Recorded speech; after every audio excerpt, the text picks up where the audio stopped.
Hey guys, got to make sure, check my mic here. I don't know if really anyone watches these things, but I thought I'd do this anyways.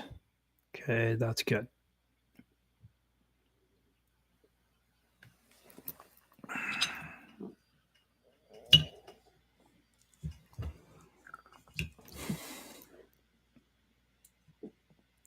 Today I'm going to talk about the foolishness of King Hezekiah. And I didn't really think much of this and look into it until really not of late. But I kind of wondered, King Hezekiah, as it says in the book of Kings, was, it says there's no one like him and after him. And I'd have to go back and look why, but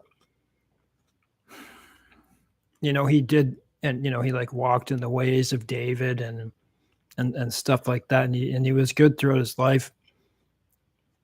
And then he had his prayer, and I lost an awesome article, but I'll read what I have anyways. And I'm going to go back in Kings without screen sharing, and I'm going to go back. I'm going to go back.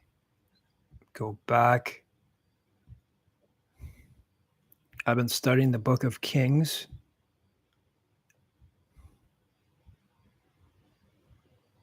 Elijah.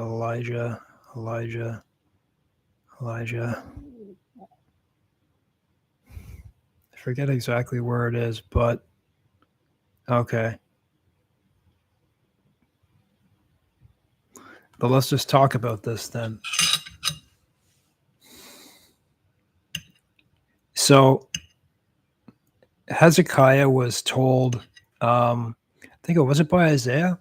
He said, put your house in order because you're going to die. That's what he said to him. And then King Hezekiah did a prayer to the Lord, and it was on his own behalf. And even says he did on, he was scared, right? And he prayed. Yes, it was Isaiah. And, he turned to the wall and he prayed to the Lord. And he says, as Isaiah was still in the courtyard, the word of the Lord comes to Isaiah. That's what happened. And said, turn back. And he told him he was going to give him an extra 15 years. He put a poultice on him of figs. Gave him an extra 15 years of his life. And there were some bad things that happened. So I wondered, how could someone said there was no one like him before that? And I thought, even David? Okay, I got to investigate this. How is that so? When the end of King Hezekiah's rule, some bad things happened. Let's check those out. I will actually try to screen share and see. Excuse me. What's going on?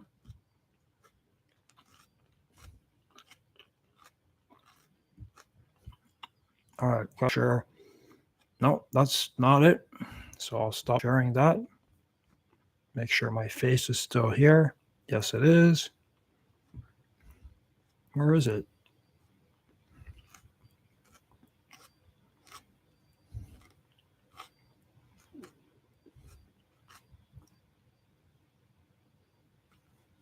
Right there.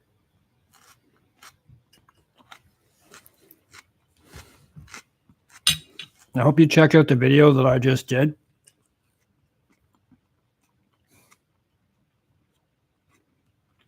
It was a debate of Ben Shapiro and William Lane Craig.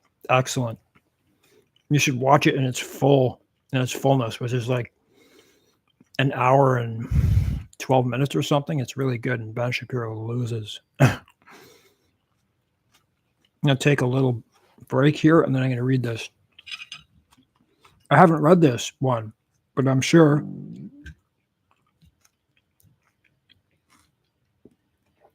I'm sure it has the same context. Pride before the fall, Isaiah 39, King Hezekiah fell hard. So how is it with such a good king did he fall hard? What were the consequences? Pride before the fall.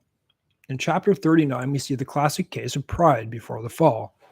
We're all familiar with the phrase, pride goes before the fall. Well, in this chapter, we'll see the truth on steroids.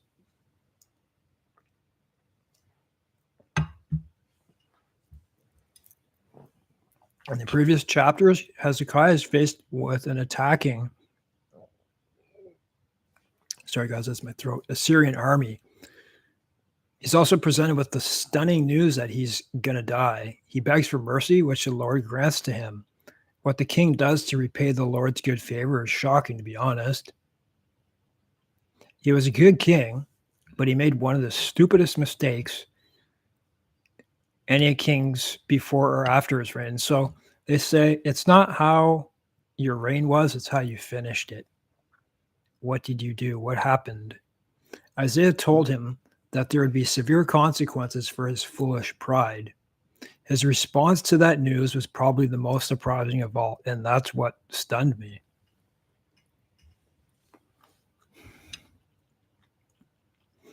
At that time, Merodach Baladan, the son of Baladan, king of Babylon, sent envoys with letters and a present to Hezekiah, for he had heard they'd been sick and recovered.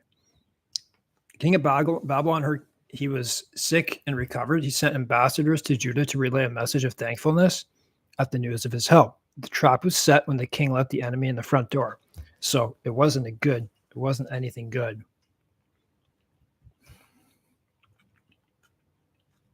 What I hear is that,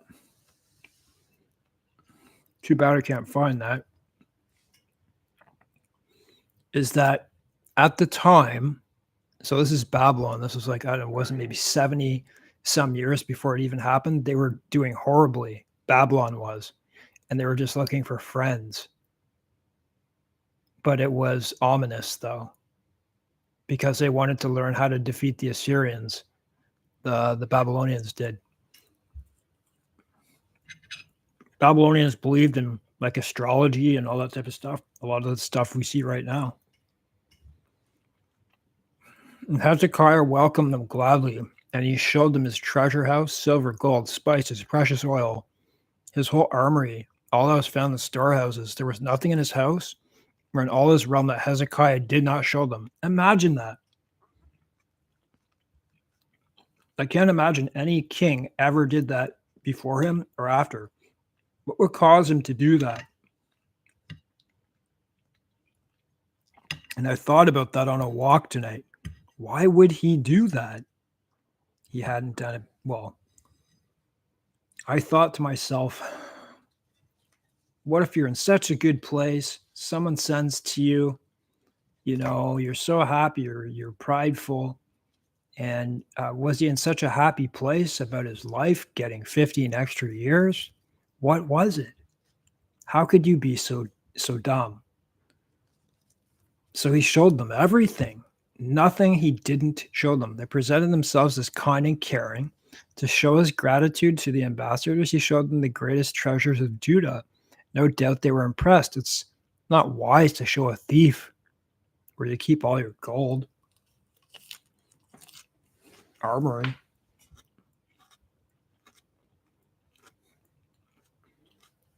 Then Isaiah, the prophet, came to King Hezekiah. I got to make sure this is sharing on the screen. And it is. I guess people don't want a Bible study at 3:30 in the morning.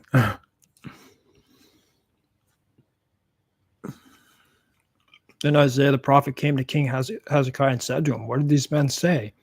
And from where did they come from to you?" Hezekiah said, "They've come to me from a far country, from Babylon." The prophet heard of the visit and asked who they were and why they came. The king, understanding the prophet's concern, fudge the truth by saying they're from far away. But the same could be said about most of Israel's enemies. Babylon became one of their greatest enemies, but the king was willing to lie on their behalf. He was blinded by his pride. He said, "What have they seen in your house?" So this is Isaiah, okay? Hezekiah said, "They've seen all that's in my house. There's nothing in my storehouses I didn't show them." Hezekiah was foolish enough to think the treasures were his to show off. Many, they were God's. Many of the treasures were for secure eyes only. Only the holy and anointed priests were permitted to see and use the treasures of the temple.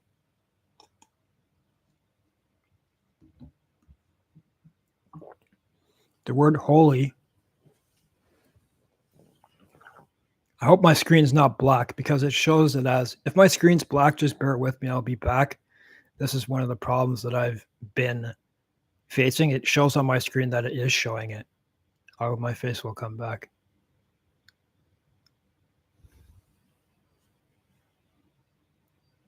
The word holy carries with it the meaning of being cleansed and set apart for God's purposes. The king didn't have permission to show these things, but he did it anyways. Then Isaiah said to Hezekiah, "Hear the word of the Lord of hosts. Get ready, proud king. The Lord has a message for you.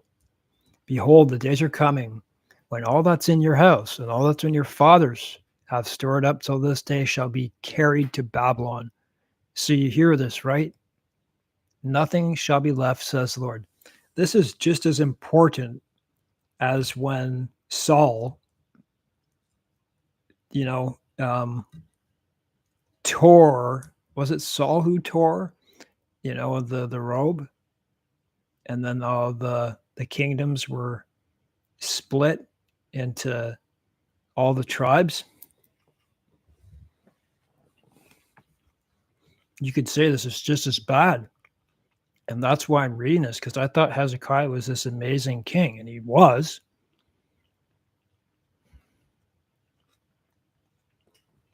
Behold, the days are coming when all that's in your house and which your fathers have stored up till this day shall be carried to Babylon. Nothing shall be left. Everything the king showed the thieves of Babylon would eventually be stolen by them. When God was prepared to judge Babylon, their own king made equally foolish decisions. They used the stolen treasures at a drunken party.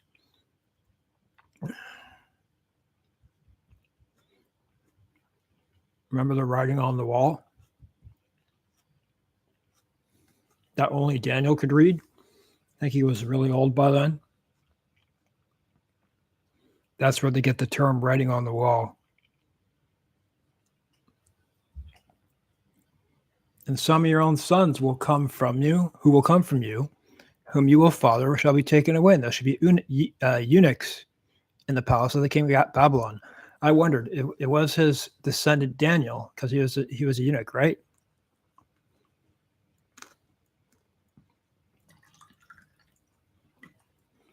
Not only would the precious treasures of the temple be stolen, but the king's own sons would be taken captive as well. This is a part that gets me, like he just didn't care. And that's why I think Jesus chose David over all the kings to be a prince forever over them all, because he knew his faults. He had faults, but he was very passionate, loved God, and did everything he could not to do wrong things. That's why I call it Heart of David.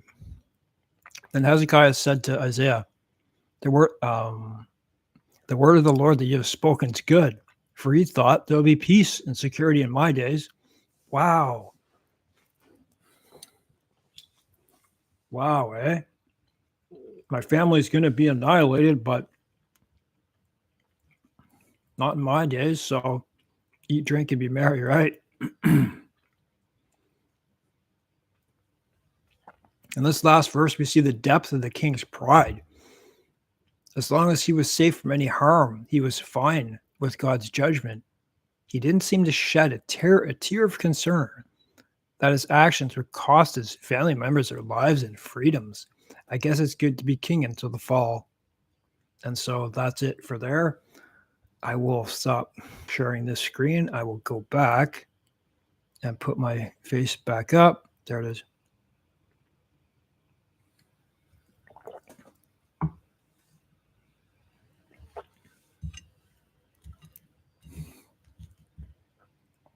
I'm going to make a video about the next thing I'm going to talk about. And, you know, it's good to learn things in the Bible that you don't know, that you didn't know was there. And this one's good. I have to go to my email.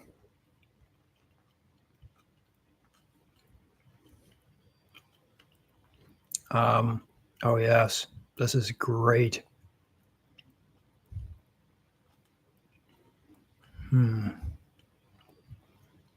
There's a very good question that needs answering.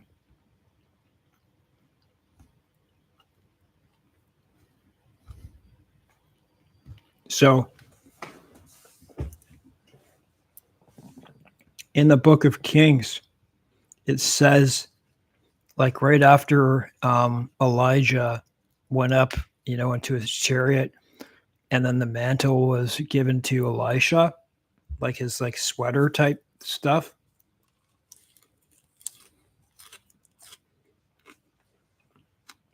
Elisha he got a double portion of Elijah's spirit as he asked before he went up. He said to Elisha, if you see me go up, then it will be done. If you don't, then you won't. But he did, and it happened. Later on, I don't know how long it was. This is where people get scripture wrong, and this is why you have to investigate and study scripture. It says, and I'm not going to go to the verse, but I'm just going to go to the article.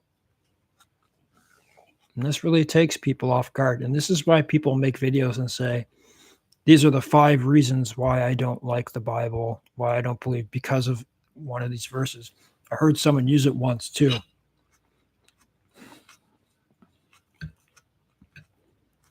It said that a group, I don't know if it was like 10, it says youths, said to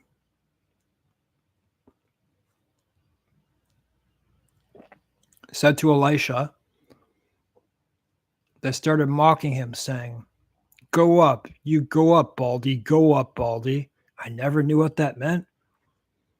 And then he sent a curse on them. Okay, he sent a curse, not meaning that he asked for this to be done, but God did it. He sent a curse on this gang of youths, and bears came out of the forest and mauled them and killed them, I guess, tore them apart. And people were asking, why would you do this to a kid? So let's investigate. Were they really children they're talking about? And what is it about? So this is an awesome article. Why did Elisha curse youths for mocking him? After performing a miracle in Jericho, the prophet Elisha went to Bethel. On the road, a large group of youths mocked him, chanting, go up, you bald head, go up, you bald head. Elisha immediately turned around and cursed them, whereupon 2 female bears charged out of the woods and mauled 42 of the mockers. So immediately people say, yeah, why would a prophet of God curse little children for an innocent comment? So let's look deeper. Let me take a sip of water here.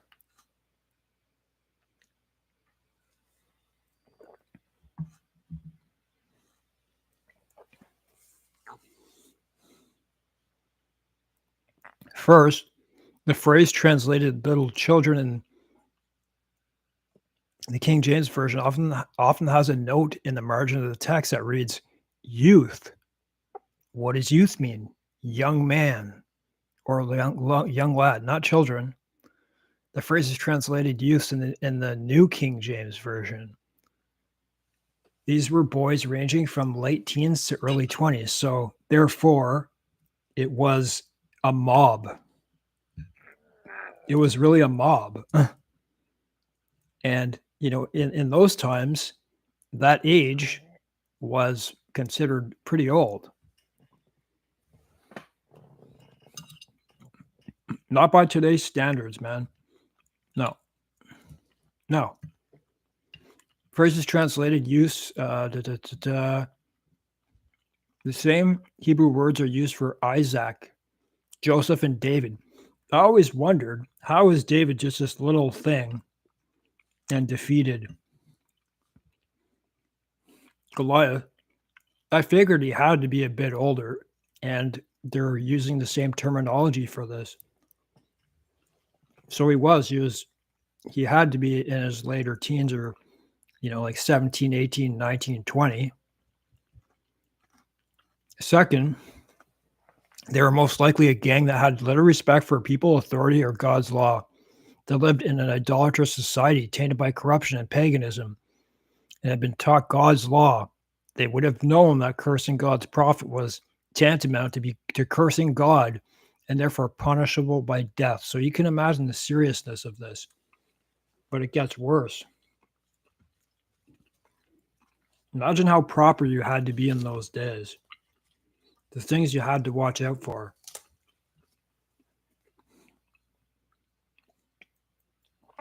Mocking Elisha was not an innocent, harmless, minor offense. He represented God before the people of Israel.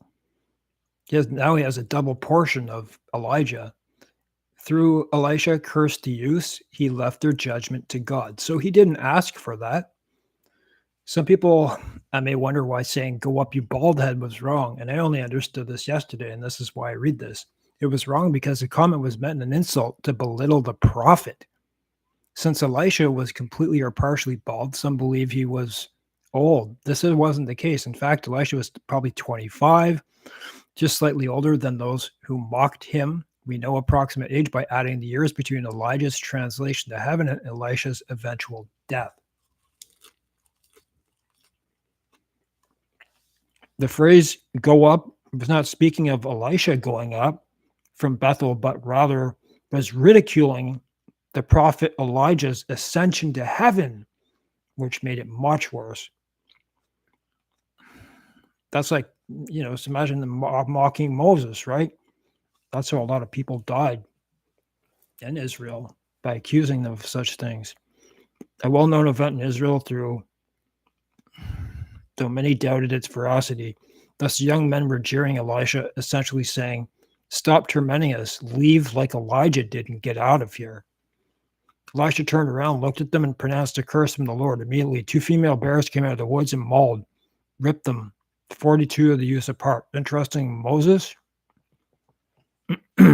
had warned the Israelites in the law that God would send wild beasts among you, which shall rob you of your children. That could be it. Leviticus 26:22.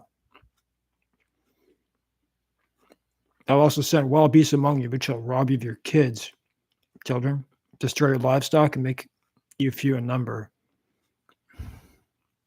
As a consequence of disobedience, without another word, Elisha continued on his journey to Mount Carmel and then returned to his house in Samaria. That's excellent, man. I never knew that. I just never knew that. And I've just found that really interesting. That's why I like studying the Bible.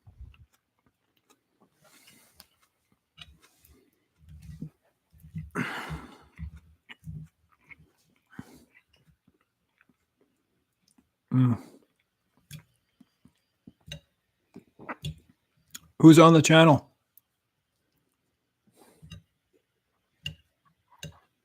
Don't be shy. I'm harmless, guys. I'm harmless.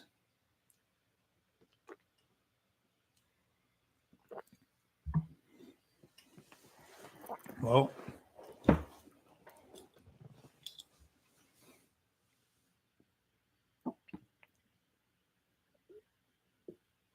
it's always my throat. Well,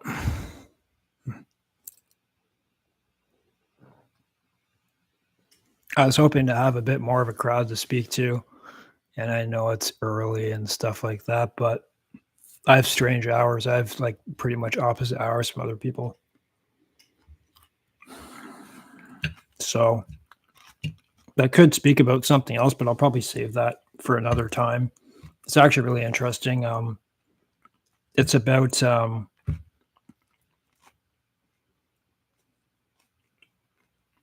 what people argue about Jesus saying he's God, like to the Jehovah Witnesses who don't listen to these things. And I can think of 4 really good reasons. Remember, he says, "Before Abraham, I am. Before Abraham was, I am." What is he saying there? He says, "I am God." That's what he was saying. I am. Remember what the burning bush said, "I am." That's God. Thanks for watching this. I appreciate the big crowd.